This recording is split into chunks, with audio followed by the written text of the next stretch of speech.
Dzień dobry, moi kochani, witam dnia ostatniego, maja 31 dzisiaj jest. Opuszczamy właśnie wiochę Frjenstad i kierujemy się do miejscowości Gotha. Ile mamy do przebycia? Dzisiaj do przebycia mamy jakieś 19 km, coś koło tego.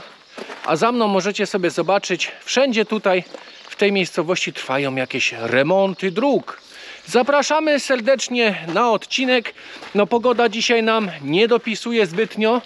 Na razie jeszcze nic nie pada i ma cały dzień nie padać, ma być tylko pochmurnie. Także życzymy miłego oglądania. Tutaj w tym miejscu wczoraj z Natalią byliśmy na kolacji Fürstenhof. Jest to właśnie przy wjeździe do tego miasteczka, gdzie nocowaliśmy, Frjenstad. I ja sobie zamówiłem wczoraj takie typowe danie Turyngii. A co jest typowym daniem Turyngii? Typowym daniem Turyngii jest rolada, bo by mnie ciężarówka przyjechała. Jest rolada, która wypełniona jest ogórkami i cebulą. Do tego jest fajny taki mięsny sos i są do tego jeszcze takie kluski, knedle. Bardzo mi to przypomina właśnie danie śląskie. Taka rolada z kluskami i z sosem. Bardzo to podobne jest. No a Natalia wzięła sobie jakieś danie wegetariańskie, w sumie smażony ser feta, taki w panierce i do tego jakieś pieczone warzywa. Też bardzo dobre to było, ale wczoraj już nie brałem kamery ze sobą, bo to był nasz taki wieczór, który chcieliśmy spędzić właśnie bez kamery. Ale co chciałem powiedzieć, to jest to, że testuję potrawy sobie tutaj niemieckie. Nawet niemiecka kuchnia ma parę rzeczy, którymi może się w sumie pochwalić. Patrzcie, Natalia wlazła w gówno. Nie, tak naprawdę to żartuję, nie wlazła w gówno, tylko jest tu tyle błota po wczorajszych deszczach, no że jest trochę słabo. No mi też zresztą, zobaczcie na moje buty. Nie jest lepiej. Trzeba coś będzie wymyśleć, bo jak będziemy mieli tak iść kilka kilometrów w takich błotach, to zatoniemy gdzieś. No, Natalia idzie powoli i mówiła teraz, z daleka pytałem się, no jak tam szlak się podoba? I mówi, że miałem rację. No patrzcie tylko na nasze buty. To jest jakaś tragedia w ogóle. W taką pogodę, szczerze mówiąc, nie będę szedł szlakiem za żadne skarby świata. Nie ma bata. Jak będą drogi jakieś takie właśnie polne, takiego typu, one są zlane przez deszcze i wyglądają jak gówno, w którym można zatonąć. Także niestety, ale szlakiem w taką pogodę nie będziemy szli. Szkoda butów, szkoda tylko czasu, bo to się idzie ćwierć metra na godzinę i spadamy na szlak rowerowy, który też wiedzie do Gotha i sobie dojdziemy spokojnie asfaltem. Patrzcie, idzie, jakie ma buty. Zobaczcie. Buty są gorsze niż twoje, jak się do nich wszystko... No ma dodatkowe podeszwy ma pod spodem. No. I cały czas to zwalam i cały czas się przykleja. No zobacz na moje. Ty takich nie masz jak ja.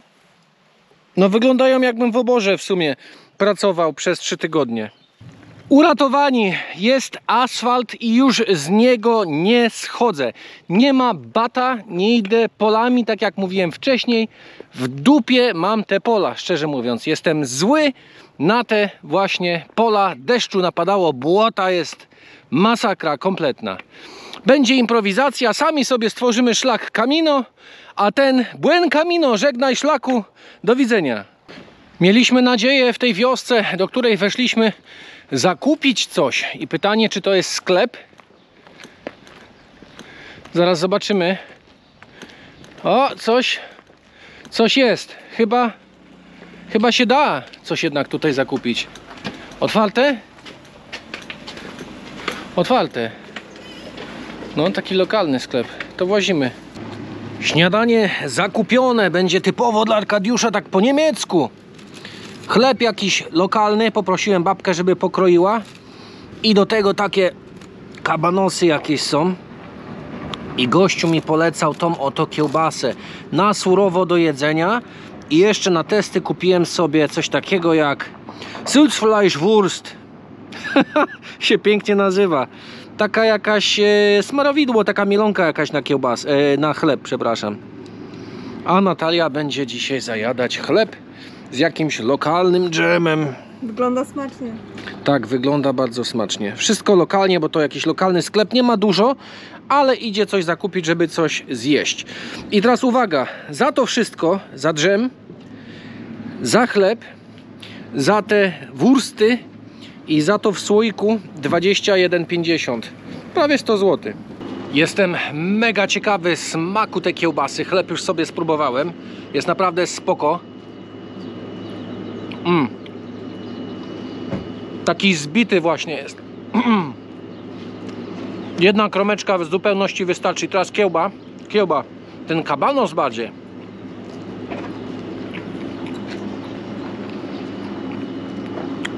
I to jest to. Czuć właśnie lokalny produkt. Wszystko to, co oni tu mają, jest od lokalnych ludzi. Ta kiełbasa pochodzi od lokalnego jakiegoś tutaj rzeźnika. Bardzo fajnie. Takie coś powinno właśnie być organizowane. Takie coś powinno być właśnie robione, sprzedawane. No cóż, jest droższe, ale jest lepsze niż w markietach, proszę Państwa. Podoba mi się ta miejscówka tutaj i fajnie na tym polu wyciągnąć drona. Zobaczymy jeszcze jak z wiatrem, ale ta wioska, co tam jest właśnie w oddali, zasługuje na to, żeby być sfilmowana z powietrza.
Natalię też trochę ujęłem z drona, ale powiem Wam szczerze jedno, w takie dni jak dzisiaj nie lubię nagrywać dronem. Po prostu nie lubię, bo nie ma fajnego światła i jak jest jeszcze do tego wiecznie, to czasami z ujęć wychodzi kupa, choćbym się nie wiadomo ile starał, no ale robię co mogę. Jeżeli czasami jest jakaś miejscówka i nie spróbowałbym, to bym się nie dowiedział, czy by się udało. Trafiliśmy na bardzo poważny znak. Santiago de Compostela pokazuje nam 2342 km. Co tak mało? Włazimy do miejscowości Gotha. Dzisiejszy cel, dzisiejsza droga praktycznie została przebyta. Idziemy teraz do centrum, gdzieś znaleźć sobie właśnie kawę.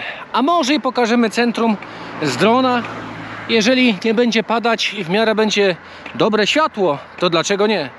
Znajdujemy się naprzeciwko zamku Schloss Friedenstein, tak się nazywa zamek właśnie w Gotha, i idziemy na kawę. Na kawę zostało nam mniej więcej 200 metrów. Jeżeli napiję się dobrej kawki, zjem coś dobrego, to może bym nakręcił jakieś ujęcia fajne właśnie z drona. Tutaj też fajne malowidło na ścianie, ale zamek z drona wyglądałby pięknie.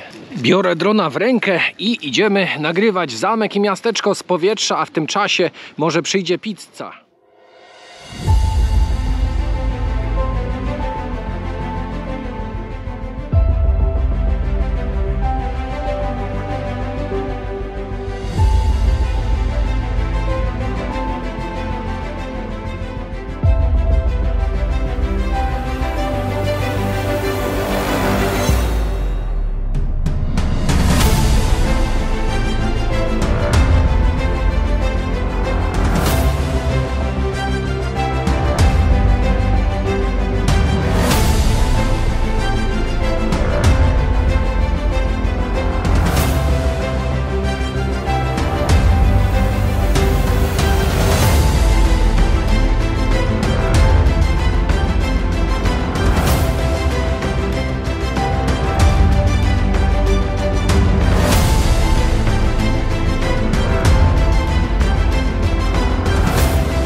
Ja już po robocie, a tutaj patrzę, pizza przyszła, ale już coś pół pizzy wrąbało. Ktoś ci przyszedł, pomagał z tą pizzą, czy co?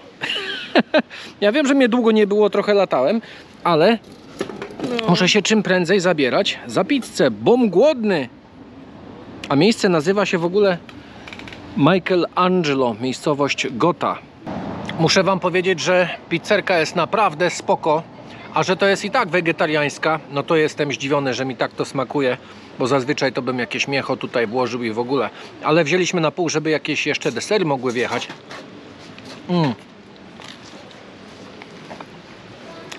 Pyszna. Jak we Włoszech. A może i lepiej? Nie no, żartuję. Naprawdę dobre. A jeszcze musi być miejsce na desery. I obowiązkowo zapijam to wodą gazowaną.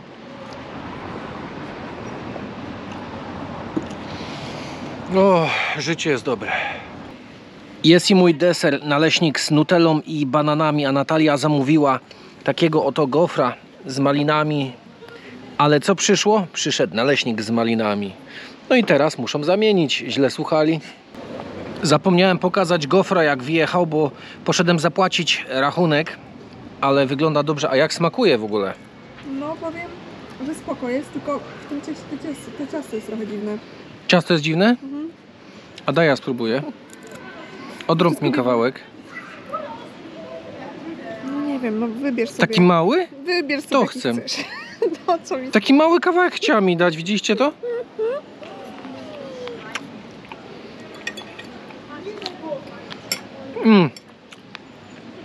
Jak się zmiesza jest ok. No myślę, jak się zmiesza jest ok, ale myślę, że mój naleśnik był lepszy.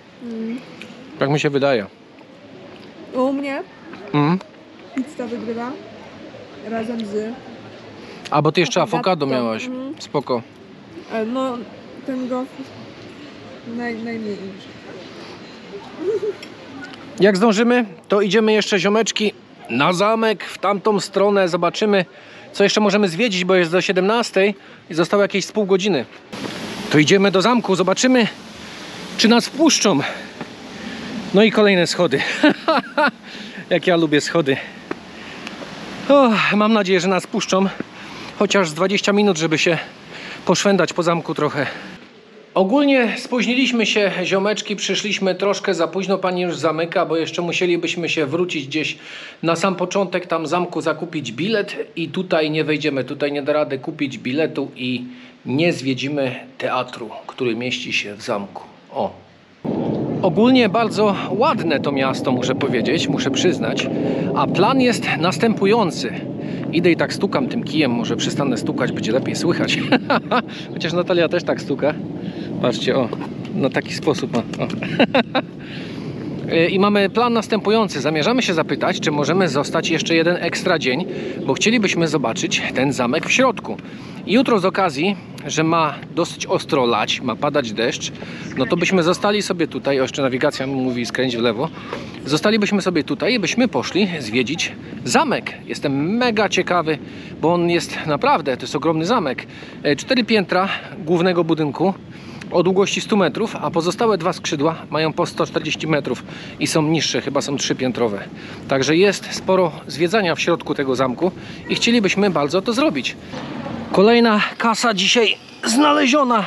Tym razem 1 cent. Wcześniej Natalia znalazła, no w sumie razem wypatrzyliśmy 10 centów na ulicy, a teraz tym razem ja wypatrzyłem 1 szczęśliwy cent, bo Natalia jest zajęta na telefonie i nie widzi pieniędzy na ulicy. Zrobiliśmy delikatny włam z drugiej strony. Trzeba było podnieść wajchę. Natalia mówi podnieś i wchodzimy, nie? A jak?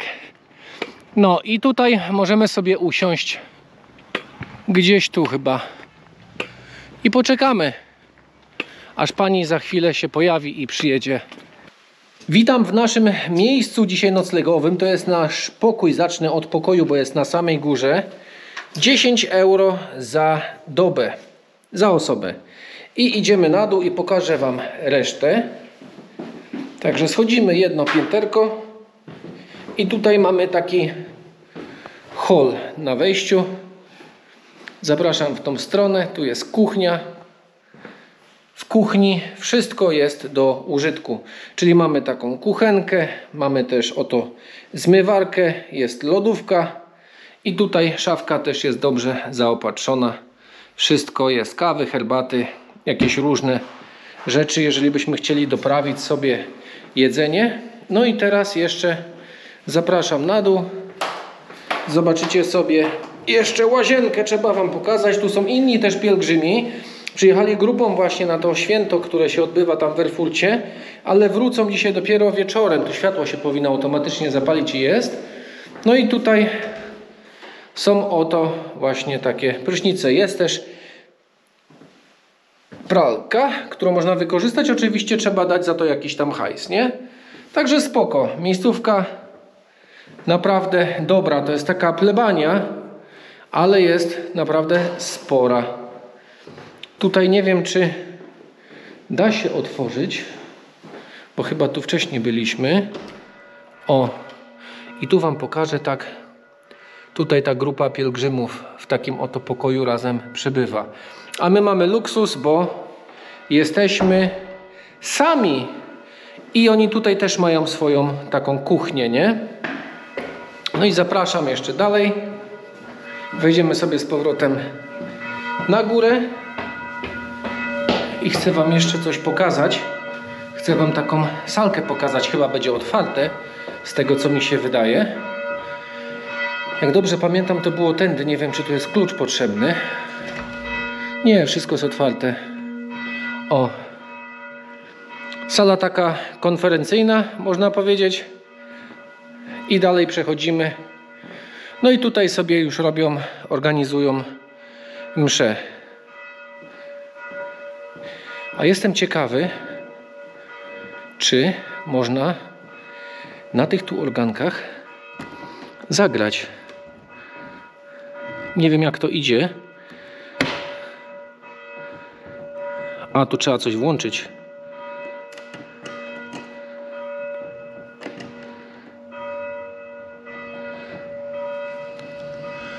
A, to tak działa. To musiało zaskoczyć dopiero. Bo ja to włączyłem. Działa? To się musi załadować, czy co? Tu więcej nie mogę przekręcić. Aha, dobra. Tu za dużo jest rzeczy tutaj, bo potrzebna by była mi instrukcja, bo tylko ta maszyna zaczęła tutaj syczeć i nic więcej. No nie. To ją wyłączę, bo ona tylko w jedną stronę szła, także nie umiem jej użyć, ale fajnie by było. Muszę się nauczyć grać na takich sprzętach. Dzień dobry, moi kochani, mamy krótkie okno pogodowe, jest dzień następny, a więc pędzimy, żeby obejrzeć sobie w środku zamek, bo wczoraj się nie udało. Już jesteśmy na miejscu i tu macie cennik. Cennik z dostępem do wszystkich atrakcji zamku kosztuje 12 euro na osobę. No i jesteśmy w środku, zaczynamy od strojów. Pokażę wam tutaj właśnie, jakie mieli stroje dawno temu. I idziemy do barokowego teatru, który ma 350 lat. Wchodzimy, zaglądamy do środka. Zamkniemy drzwi za sobą, żeby nikt tam z korytarza nie krzyczał. Uważać trzeba oczywiście na progi, bo wszędzie są. O, a tu już jest jedna aktorka teatralna. Przejdę sobie tamtędy może i z tamtej strony będzie lepszy widok. O, proszę bardzo, nie jest taki duży ten teatr, ale bardzo fajny. Jestem ciekawy, tam można zejść na dół. Teraz obczajmy, czy można jakoś na scenę się dostać. No tędy nie. Ale tu musi być jakieś wejście boczne. Tam jest, widzę. A jak się do niego dostać? I babka powiedziała mi ogólnie, że tam nie mogę zejść bliżej sceny. Ona tak bardzo strzegła tych drzwi. Uporczywie, nie dało się prześliznąć. Jeszcze taka historia związana właśnie z zamkiem. Co ciekawego mogę powiedzieć, to jest to, że w 2023 roku, z tego co wyczytałem, znaleziono butelkę z wiadomością. Znaleziono butelkę z wiadomością z roku 1891. Wiadomość ta zawierała w sobie informacje o tym, jakie były ceny w tamtych latach, właśnie 1891, i jak wyglądała mniej więcej przebudowa tego obiektu. Chyba pan młody z panią młodą, jakaś impreza tam jest, czy co? Już patrzymy, już zaglądamy. A faktycznie ślub. Ślub na zamku, proszę państwa. Kolejny ślub na moim YouTubie. Tym razem na zamku Friedenstein. Działo alarmowe z 1800 roku. Fajna rzecz. Niektórzy potrzebują takie coś, żeby się obudzić. Tutaj trzeba ubrać takie papcie, pani mówi. I te papcie wciąga się normalnie na buty. O. Patrzcie. Fajne kapcie, zakupiłbym sobie takie do domu. Czuję się trochę, jakbym w spa pracował, tak szuram po podłodze, ale to się równocześnie czyści. Taka polerka jest i może w tym jest właśnie to zawarte, żeby ludzie tak polerowali tą podłogę, żeby się świeciła. Ile obrazów macie? Zobaczcie, jak to wyglądało kiedyś. Tu dalej jest jakaś fajna salka. No jakie meble. I jaki piec kaflowy. Mam takiego znajomego, który właśnie buduje piece kaflowe. I myślę, że jakby to obejrzał, to by był zachwycony z tym.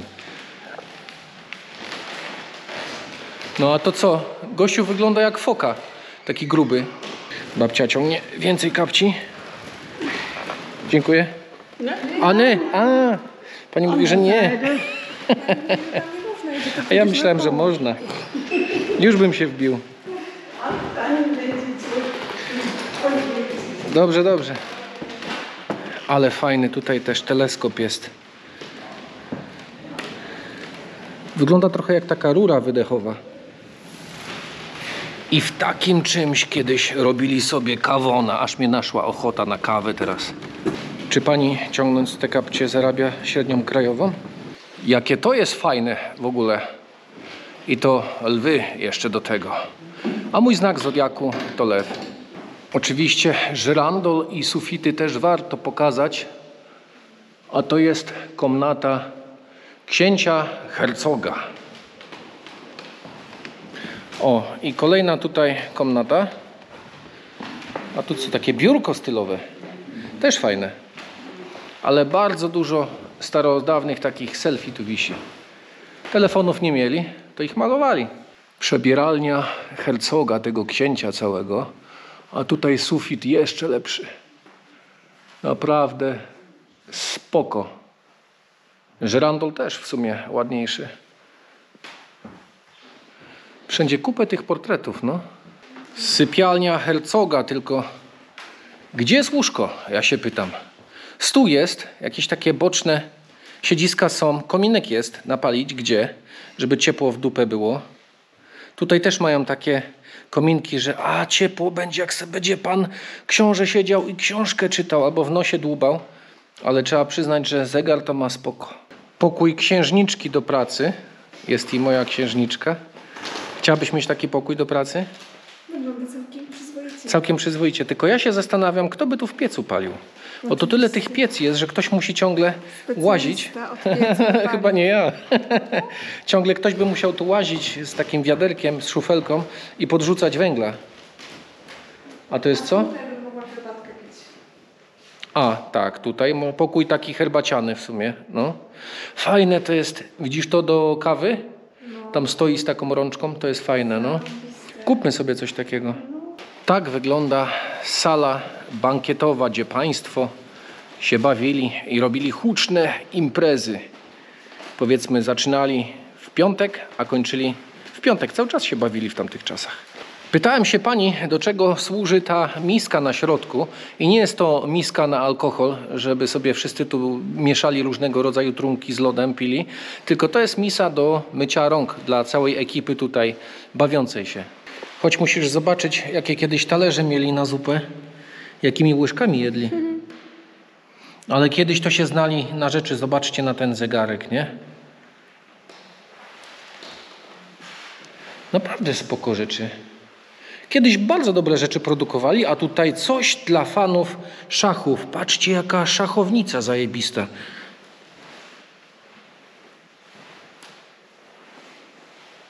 A tutaj coś na napitki, coś na wino. A gdzie ja się pytam, pucharek na piwo. A ten bym sobie wziął takie wiaderko po prostu. No i doczekałem się. Znalazłem fajne pucharki na piwo. Ten mi się najlepiej podoba. Chodź za mną, bo się zgubisz w tym zamku. Ja się nie gubię. O, co tu jest? Tu trzeba zajrzeć. Koniecznie. A nie, tu byliśmy, tu jest przejście. Sprawdzałem tylko, czy wiesz, którędy iść. No i co, wygląda jak Zeus ogólnie. Jak miał jakieś tam pioruny w rękach, taki elektryk. A tu jest podany najbliższy skład na mecz z Polską. Nie, żartuję. Drzewo genealogiczne od 1640 roku jakoś, mniej więcej. Wszyscy ziomeczki, którzy tutaj rezydowali. Obraz ukazujący oblężenie Wiednia trochę wygląda jak taka polska impreza Sunrise Festival. Natłoczone tych ludzi. Takie rowery mieli kiedyś, ale co jest interesujące, to jest to. Patrzcie. Taki motorower, jeden z pierwszych. A co to jest? Telewizor. Czyli telewizor w 1955 roku został wypuszczony. W tym roku w sumie urodził się mój tato. A tu mamy jeden z pierwszych komputerów. Robotron K8 915 z roku 86. Nie mogę wyjść z podziwu, jak kiedyś przyozdabiali broń. No i taka broń to jest przełom lat 1800-1900. A może coś pani opowie ciekawego o tej makiecie tutaj? To jest z klocków Lego. Z klocków Lego to jest? Faktycznie. A z daleka nie wygląda. No. Ziomeczki, mam nadzieję, że zamek się podobał. To by było w dzisiejszym odcinku na tyle. My wybieramy się jeszcze, żeby robić robotę i ja zrobię coś dzisiaj pysznego do jedzenia na obiad. I na tym zakończymy. Zapraszam więc na przyszłe odcinki.